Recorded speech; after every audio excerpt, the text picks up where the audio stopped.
நைஜீரியாவில் IS பயங்கரவாத அமைப்புகளின் முகாம்கள் மீது வான்வழி தாக்குதல் நடத்தியதாக அமெரிக்கா தெரிவித்துள்ளது.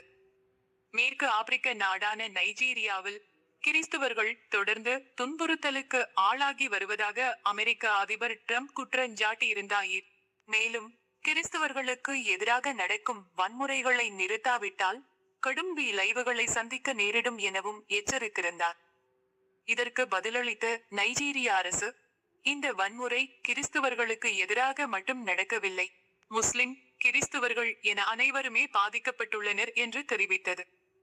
இந்நிலையில் நேற்று முன்தினம் நைஜீரிய அரசுடன் இணைந்து அந்நாட்டின் வடமேற்கில் உள்ள சொகோட்டோ மாகாணத்தில் IS பயங்கரவாத அமைப்பின் முகாம்கள் மீது அமெரிக்கா வான்வழி தாக்குதல் நடத்தியது. அமெரிக்காவின் கடற்படை கப்பலில் இருந்து டொமாஹாக் ஏவுகணைகளை ஏவி பயங்கரவாதிகளின் முகாம்கள் அழிக்கப்பட்டதாக அந்நாட்டு அதிபர் ட்ரம்ப் தெரிவித்துள்ளார். அமெரிக்க இராணுவ அமைச்சர் பீட் ஹெக்ஸட் கூறுகையில், நைஜீரியாவில் IS அமைப்பின் முகாம்கள் குறிவைத்து தாக்கப்பட்டதில் ஏராளமான பயங்கரவாதிகள் கொல்லப்பட்டனர். இது ஒரு துவக்கம்தான். வரும் நாட்களில் இன்னும் பல நடவடிக்கைகள் எடுக்கப்படும் என்றார்.